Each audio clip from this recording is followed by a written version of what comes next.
Mr. Louis Ng.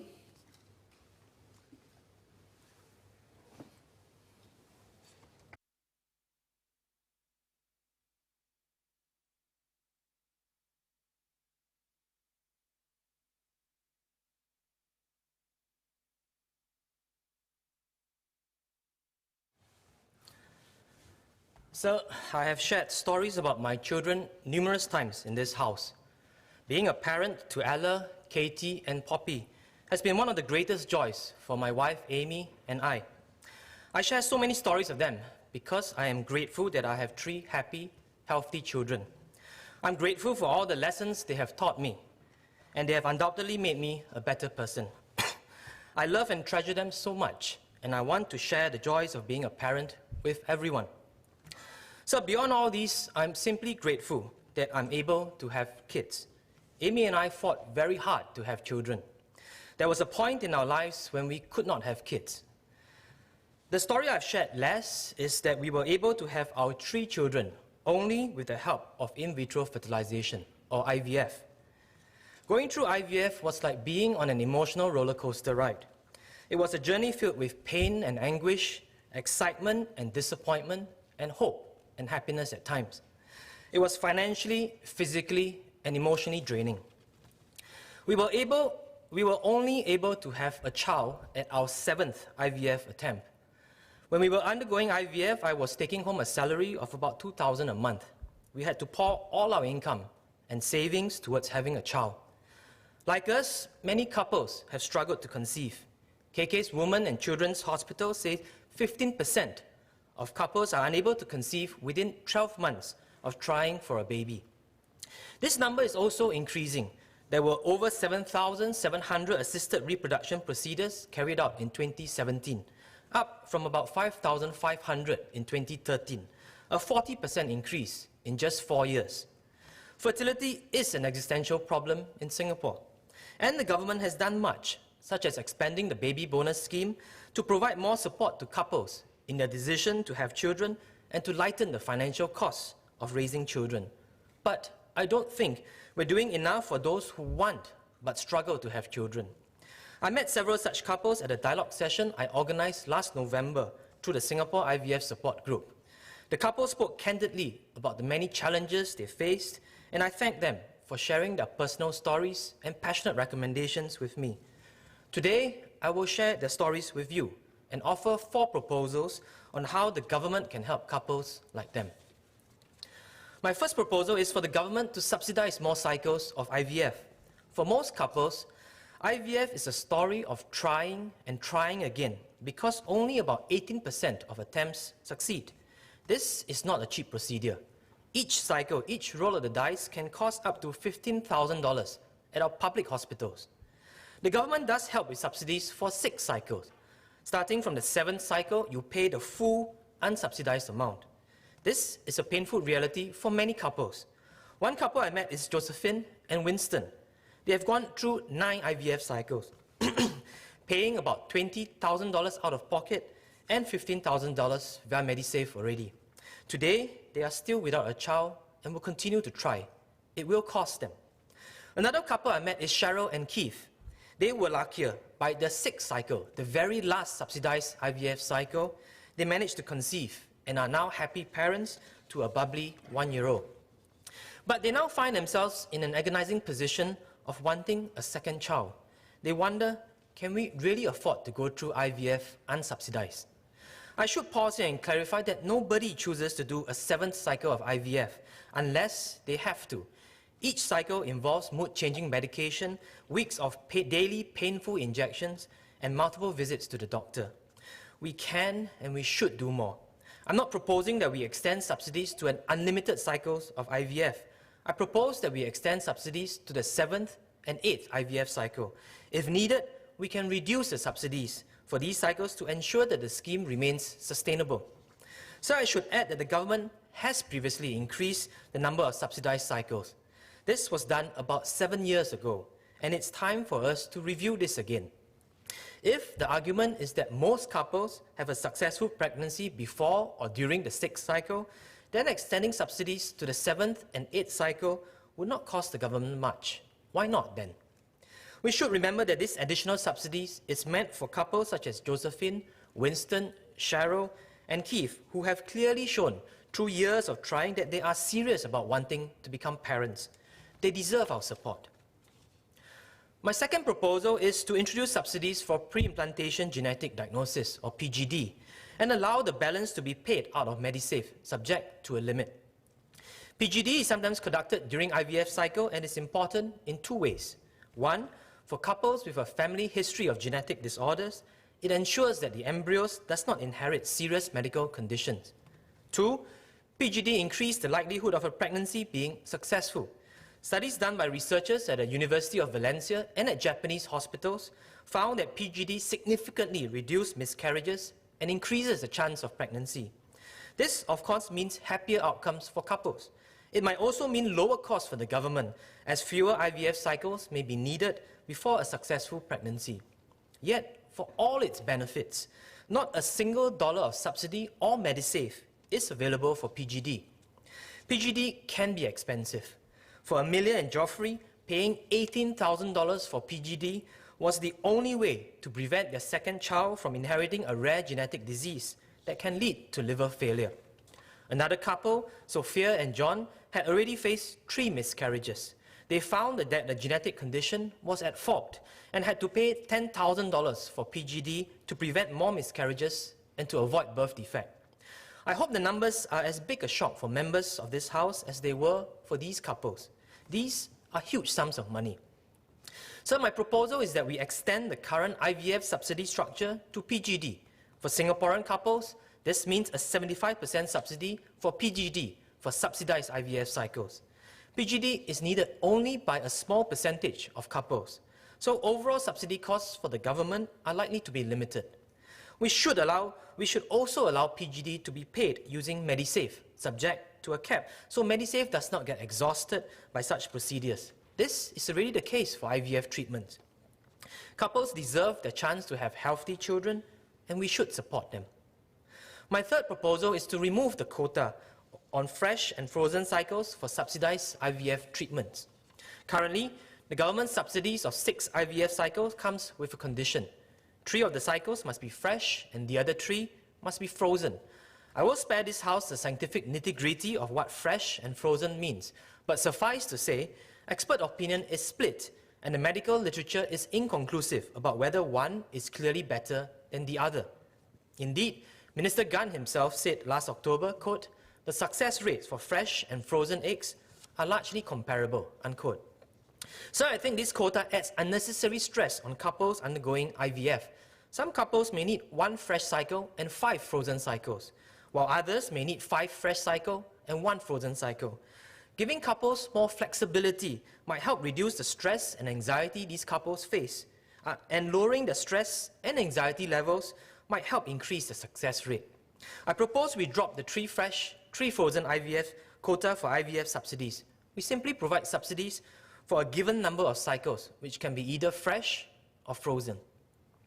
My final recommendation is about time. Financial subsidies are important, but providing people with precious time is also important. I propose we introduce fertility leave for both husbands and wives to take time off work for IVF treatments. IVF is an extremely stressful journey. This is particularly true for working women who have to juggle the career alongside the side effects and time commitments of their IVF treatments. So I asked over 160 people who worked while they were doing IVF. More than half found it difficult to take time off work for IVF-related treatments. The existing 14 days of sick leave is insufficient for them. Some end up taking no pay leave, and this is a strain on their already tight budgets due to IVF. As for men, I believe we want to be with our wife during these tough times. When I spoke with Amelia and Geoffrey, Geoffrey told me that he wished he could take more time to accompany Amelia to her IVF appointments, but he cannot take MC to accompany his wife for these appointments. So the reality is that even on the sacred topic of making a baby, many Singaporeans are dependent on the goodwill of their employers, and this is not right. I propose that we allow husbands and wives to take several days of fertility leave per year to ensure the leave is taken for its intended purpose, We can consider requiring employees to furnish MCs from fertility clinics and allow fertility clinics to provide men with MCs when they accompany their wife for their IVF appointments. In addition to allowing Singaporean women to more easily access IVF treatment, fertility leave also has two additional positive side effects. First, it could help with our fertility rates.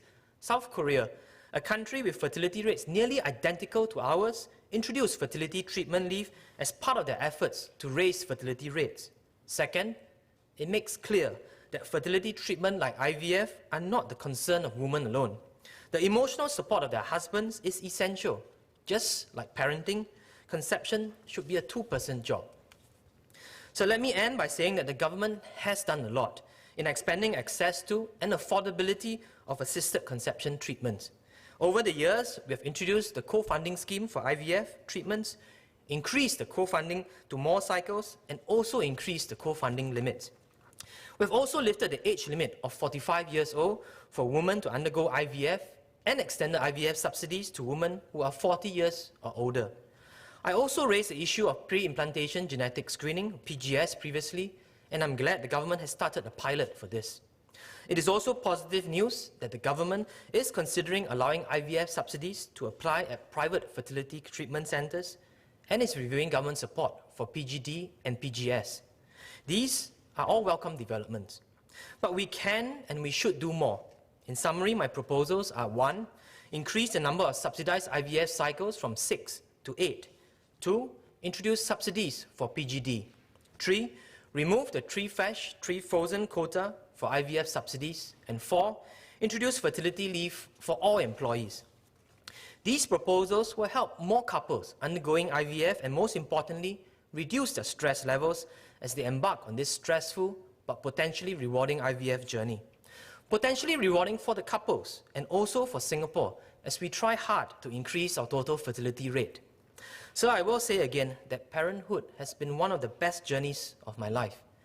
Ella, Katie and Poppy bring us immeasurable joy every single day. And of course, to be honest, immeasurable pain at times as well. My 3 little ones are fortunately and unfortunately as stubborn as me. I have more stories to share. Recently, Poppy gave me a kiss in the morning, said, "I love you, Daddy," and went back to sleep. I love these warm, fuzzy feeling moments. I love the silly moments too. I sometimes find photos Katie has taken of herself on my phone without me knowing, and some selfies she took together with me while I was asleep. Those are the only photos on my phone when my center parting is not perfectly dead center. And I love the proud moments. Ella will pick up snails and caterpillars and move them off the pavement so nobody will step on them. As they said, teaching a child not to step on a caterpillar is as important to the child as it is to the caterpillar. So I hope everyone will have the chance to experience these moments and to share these stories about their loved ones. The road here was a difficult one. For Amy and I, as well as Josephine, Winston, Cheryl, Keith, Amelia, Geoffrey, Sophia and John, and many, many other couples, parenthood is a castle with high walls. We must do everything we can to open the gates to those who come knocking. I know I'm asking for the government to give out more money, increase our expenditure at a time when our budgets are tight.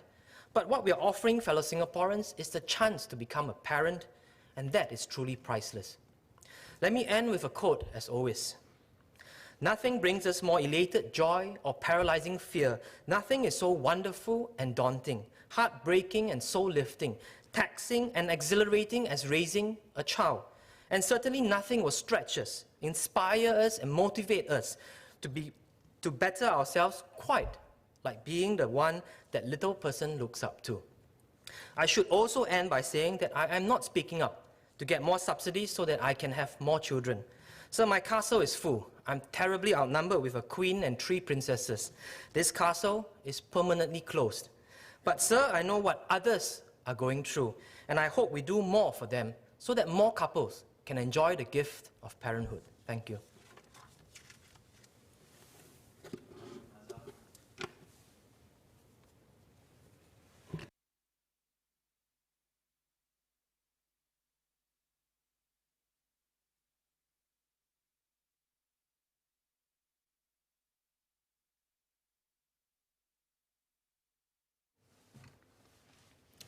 Mr. Deputy Speaker, sir, I would like to thank Mr. Louis Ng for his passionate speech and for raising the proposals on how greater support can be provided to couples who undergo IVF. We share his concern on the importance of supporting couples with parenthood aspirations. This has always been a whole-of-government priority for us, and we will continue to work towards providing better support for couples in this journey. First, let me share some of the efforts made over the years to ensure greater affordability of assisted reproduction technology, ART, for Singaporeans. The ART co-funding scheme, which was first introduced in 2008, aims to provide co-funding for ART treatments performed at public assisted reproduction, AR centres, namely SGH, NUH, or KKH, for couples where at least one spouse is a Singapore citizen, SC. Since then, enhancements have been made progressively to better support couples with parenthood aspirations. In 2013, the co-funding quantum for SC couples at our public AR centres was raised from 50% for up to 3 fresh cycles with a cap of $3,000 per cycle to 75% with a cap of $6,300 per cycle to help defray further costs. At that time, co-funding of 75% for up to 3 frozen cycles capped at $1,200 per cycle was also introduced. Couples were hence able to benefit from co-funding of 3 fresh and 3 frozen cycles, or a total of 6 cycles. In April 2018, the co-funding cap per fresh cycle was further increased from $6,300 to $7,700, while the cap per frozen cycle was increased from $1,200 to $2,200. With effect from 1st January 2020, we further enhanced government co-funding to allow up to 2 of the 6 existing co-funded ART cycles to occur after the women turn 40, as long as they have attempted assisted reproduction or intrauterine insemination, IUI procedures, before age 40. Patients can also use Medisave to help offset the out-of-pocket payment at both public and private AR centres. Patients can withdraw up to a lifetime limit of $15,000 from their own or their husband's Medisave account to pay for assisted conception procedures, ACPs, which include ART and IUI. There is no cap on the number of cycles, and patients may use up to $6,000 for the first cycle, $5,000 for the second cycle, and $4,000 for the third and subsequent cycles. These withdrawal limits are designed to strike a balance between supporting couples with their costs of treatment today and helping them conserve funds for their healthcare needs in retirement. After co-funding and Medisave usage for the first cycle, 8 in 10 eligible SC couples will incur no out-of-pocket expense, while 9 in 10 eligible SC couples could expect to pay no more than $500. Couples who find themselves unable to cope with unexpectedly large bills, for instance as a result of complications, even after co-funding, may appeal to use Medisave beyond the current limits to pay for treatment. Such appeals will be considered on a case-by-case basis. I trust Mr. Ng would appreciate that as much as we'd like to help as many couples with their parenthood aspirations, we also need to balance the need to meaningfully and responsibly allocate public funds on this. As we work on improving the affordability of ART, we must continue our evidence-based approach to guide our co-funding eligibility criteria. Clinical evidence has shown that the success rate for ART carried out beyond age 40 decreases significantly, with the probability of pregnancy complications also increasing with maternal age. Success rates are 26.6% for women below 30, 24.6% for women from 30 to 34, 17.1% for women from 35 to 39, and 6.7% for women 40 and above. While the success rate is low in women aged 40 years and above, we acknowledge that there are still successful cases. It is not just a matter of government funding, but the strain of couples to keep trying. Hence, we must continue to encourage couples to marry and start families early in order to maximize the chances of conception. For those who have challenges, we will continue to build a support ecosystem for them, but co-funding needs to be feasible and take into account clinical efficacy. Mr. Ng has requested to introduce co-funding for more ART cycles beyond the existing limit of 6 cycles. Currently, the number of co-funded ART cycles is set at 3 fresh and 3 frozen cycles based on clinical evidence, which shows that the success rate of ART decreases with age, such as each successive cycle progresses. I appreciate Mr. Ng's suggestion and understand where he's coming from. At the same time, we should continue to stay grounded by the clinical evidence regarding the efficacy of ART for successive cycles to ensure that government funding is used in a cost-effective way. It may be useful to note that amongst the women who successfully achieve pregnancy, these women undergo an average of 2 AR cycles before doing so. I accept, though, that this is an emotional process and couples may want to keep trying. Couples can nevertheless continue to tap on their MediSave up to $15,000 lifetime limit. We will monitor the clinical evidence and review this criteria if new data suggests improved outcomes. Mr. Ng also suggested to provide co-funding for pre-implantation genetic diagnosis, PGD, of up to 75% within the 6 ART cycles. PGD is currently offered to patients at risk of transmitting serious inheritable diseases that are due to single gene mutations or chromosomal structural rearrangements at around $10,000 to $19,000 per cycle. A pilot study on PGD conducted by NUH has found some evidence that PGD is able to lower the risk of serious disease in the child, as well as increase the likelihood of carrying the child to term. PGD indeed appears to have benefits which could lead to better outcomes. However, the cost of the procedure is high. We note Mr. Ng's argument that subsidizing PGD may mean lower costs for the government, as fewer IVF cycles may be needed before successful pregnancy. MOH is working to mainstream PGD as a clinical service for couples who need it and is studying whether it is cost-effective to be eligible for subsidies. We will also look at the proposal to allow PGD to be paid using MediSave. We will release more details on this review when ready. Meanwhile, patients continue to be supported by co-funding of other associated costs, such as for AR treatments. One other suggestion raised by Mr. Ng was to provide flexibility for couples to choose between fresh and frozen cycles for the 6 co-funded ART cycles. Co-funding for 3 fresh and 3 frozen cycles is a considered approach that allows couples to freeze and store excess embryos produced from fresh cycles and to follow up with a frozen treatment cycle subsequently. Co-funding had in the past been limited to 3 fresh cycles only, as previous assessments showed that fresh cycles had significantly higher success rates than frozen cycles. However, we understand that from a clinical perspective, going for more fresh cycles can potentially increase the risks of ovarian hyperstimulation, which is a known complication of fresh cycles. As the success rates for frozen ART cycles improved over the years and were close to that of fresh cycles in 2009 and 2010, the decision was hence made to extend co-funding to 3 frozen cycles instead of introducing more fresh cycles to encourage couples to use their frozen embryos left over from previous fresh cycles so that they will not need to go through fresh cycles again just to be eligible for co-funding. Co-funding a permutation of 3 fresh and 3 frozen cycles is expected to be more cost-effective than 6 fresh cycles, as the charges for a frozen cycle is lower than that of a fresh cycle, and the success rates of both options are expected to be comparable. Nevertheless, I agree with Mr. Ng that some couples might have different preferences and needs, and may, for instance, wish to utilize more frozen cycles instead of fresh cycles. MOH recognizes this and is able to cater to such situations. Couples may approach MOH to request to tap on their unutilized co-funding for fresh or frozen cycles. For example, a patient who has utilized 1 fresh cycle and 3 frozen cycles can request for co-funding for an additional frozen cycle, since there are 2 unutilized fresh cycles remaining. The co-funding would be capped based on the limit for frozen cycle, and the patient would then have 1 remaining fresh cycle. Similarly, a patient who has utilized 1 frozen cycle and 3 fresh cycles can utilize for co-funding for an additional fresh cycle, since there are 2 unutilized frozen cycles remaining.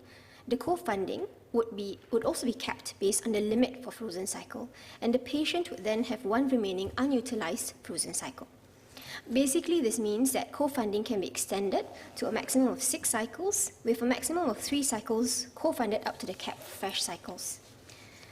Mr. Ng has proposed gender-neutral fertility leave for the couple undergoing assisted conception procedures. based on the issuance of medical certificate. Today, women who are undergoing ACPs are entitled to hospitalization leave given their medically invasive nature. This allows them to take time off work to attend the treatments and get proper rest after. Some doctors also provide husbands who accompany their wives for oocyte retrieval or embryo transfer with memos, which certain employers recognize by extending a day off. We encourage employers to be sensitive to the needs of couples who may need to make use of these existing provisions. I am sympathetic to calls for more gender-neutral leave, but I also recognize that any enhancement to leave provisions for fertility must strike a balance between meeting the needs of employees and employers' operational constraints. In extending or introducing leave schemes, we should avoid inadvertently affecting the employability of individuals who use it. What is clear, though, is that all parties can benefit from greater flexibility at the workplace. I encourage employers to be understanding and supportive of their employees, both women as well as their husbands who are undergoing ART.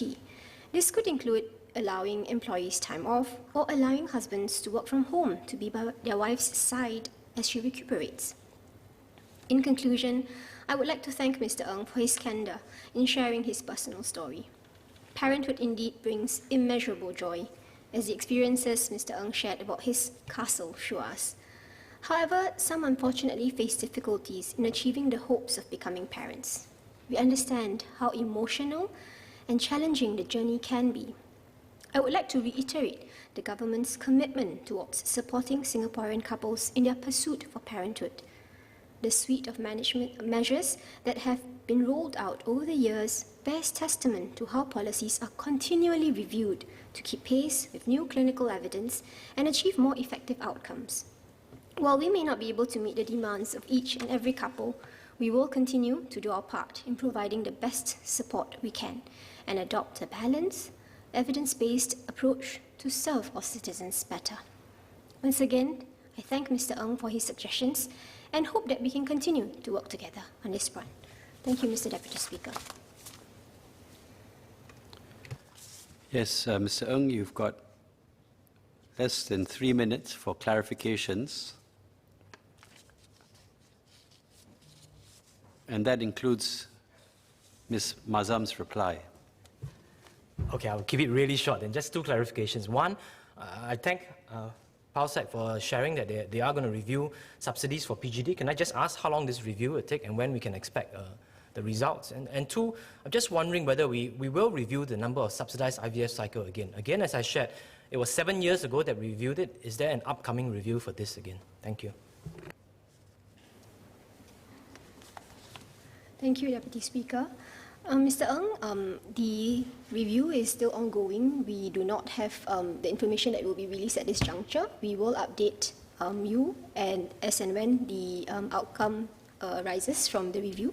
In respect of the number of cycles, as I explained, the basis on which the number of cycles and subsidies and co-funding given is pegged to clinical evidence. And at this juncture, there's no new clinical evidence. If something comes up and that is something that we can review, we will consider the proposals that you have made.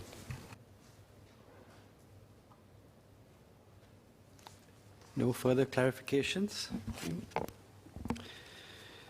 The question is that Parliament do now adjourn. As many as are of that opinion say aye. To the contrary, say no. I think the ayes have it. The ayes have it. Order, order.